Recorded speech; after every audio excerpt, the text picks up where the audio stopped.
ஹாய்ங்க, welcome to our channel. இது என்னென்னு பார்க்குறீங்களா? வெண்ணெய் தாங்க. ஃபஸ்ட்டு இது நம்ம நெய்யாக மாற்றிக்கலாம்.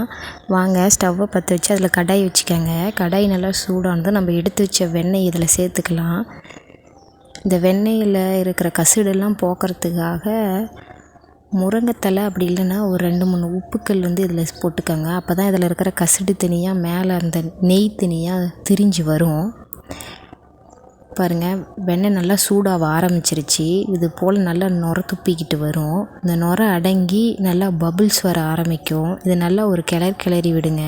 அப்போ தான் இது ஃபுல்லாக அதோட கசடெல்லாம் அடியில் போய் தங்கும். பாருங்கள், சுற்றி கருப்பாக தெரியுது. அதோட கசடு இதிலேருந்து அடியில் தங்கிறது தெரியுது.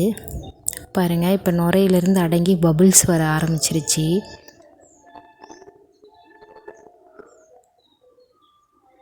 பாருங்கள், திருப்பியும் பபுள்ஸ்லேருந்து திருப்பியும் கொஞ்சம் நுர துப்ப ஆரம்பிக்குது.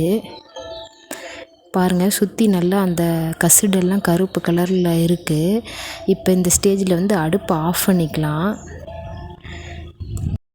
பாருங்கள், இதில் அந்த நெய்யும் அந்த கசடும் கலந்து போய் இருக்குது. ஸோ இந்த பபுள்ஸ் எல்லாம் கொஞ்சம் நேரம் அடங்கி இந்த நெய் கொஞ்சம் ஆறட்டும். ஆறுனதும் மேலே அந்த நெய் தனியாக கசடெல்லாம் அடியில் நின்றுக்கும். பாருங்கள், நெய் நல்லா ஆறிடுச்சு. இதோட கசடெல்லாம் பாருங்கள் அடியில் போய் நல்லா தங்கிருச்சு. இருக்கிற இந்த நெய்யை தனியாக எடுத்துட்டு இந்த அடியில் இருக்கிற கசடை மட்டும் எடுத்துக்கலாம். இப்போ இதை வச்சு தான் ஸ்நாக்ஸ் பண்ண போகிறோம். அடுப்பை சிம்மில் வச்சுக்காங்க. இப்போ இதில் தேவையான அளவு சுகர் ஆட் பண்ணிக்கலாம். இதில் கொஞ்சம் கொஞ்சமாக ராகி மாவு ஆட் பண்ணி நல்லா கிளறி விட்டுக்கிட்டே இருங்க.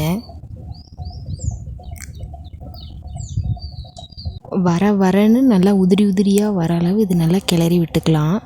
பாருங்கள், இந்த ஸ்டேஜ் வந்தால் போதும். அடுப்பு ஆஃப் பண்ணிக்கலாம். என்னுடைய அம்மா டெய்லியும் மோர் கடிஞ்சு அதில் வெண்ணெய் எடுத்து வைப்பாங்க. அதை வீக்லி ஒன்ஸ் இந்த மாதிரி வெண்ணெயிலேருந்து நெய் எடுப்பாங்க.